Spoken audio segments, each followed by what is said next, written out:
বিভিন্ন প্রান্তে যখন নজর রাখছি তখন জেলাতেই একটু থাকা যাক, একটু হুগলিতে ঘুরে আসি। চলুন, সিঙ্গুরের জুনিয়র বান্ধব সমিতির পুজোয় আপনাদের নিয়ে যাই।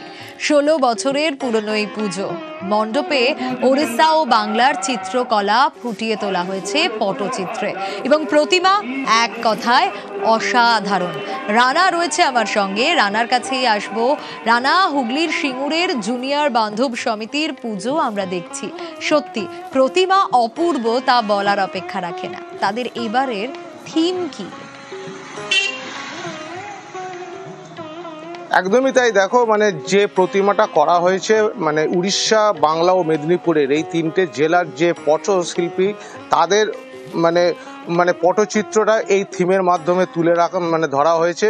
পাশাপাশি যে প্রতিমার কিন্তু অভিনবত্ব কিন্তু চোখে পড়ছে। মা এখানে কিন্তু মৃন্ময়ী মুখ, একেবারে শান্তির বাণী দিচ্ছেন, যেখানে তিনি অসুরকে নিধন করেছেন, কিন্তু তার সেই যে শান্তি, যে একটা যে এই মর্তে যে শান্তি নিয়ে এসেছেন, সেটা কিন্তু মায়ের মুখে সেটা পরিষ্কার প্রস্ফুটিত হয়েছে।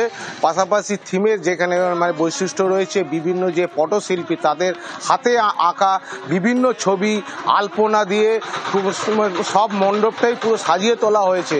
আমি একজন এই সকালবেলা কিন্তু রোদকে উপেক্ষা করেও কিন্তু একজন এসেছে, সে ঠাকুর দেখতে এসেছে, তার সাথে কথা বলে নেবো।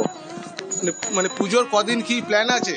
পুজোয় 4টে দিন, এই 4টে দিন বন্ধুদের সাথে ঘোরা, গল্প করা, ঘোরাফেরা করা, খাওয়া দাওয়া, এই প্ল্যান আছে। আর বাবা মার সাথে একদিন যেতে হবে, বন্ধুদের সাথে 3 দিন খাওয়া দাওয়া ঘুরতে হবে। শ্রীরামপুর, তারকেশ্বর, নালিকুল, এই দিকে ঘুরতে হবে। আর খাওয়া দাওয়া কি করবে?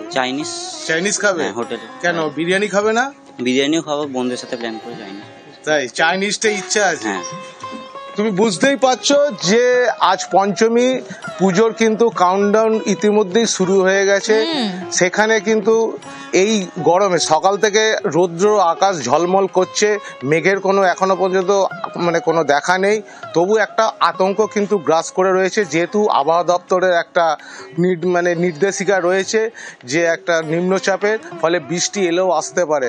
তবে তাকে উপেক্ষা করে কিন্তু সকাল থেকেই একজন দুজন করে কিন্তু তারা দর্শনার্থীরা তারা বিভিন্ন মণ্ডপে তারা ঘুরে সকাল 11:06 বাজে। রানা, অবশ্যই এরপর ভিড় তো বাড়বেই, তার কারণ অসাধারণ এই মণ্ডপ, অসাধারণ এই প্রতিমা।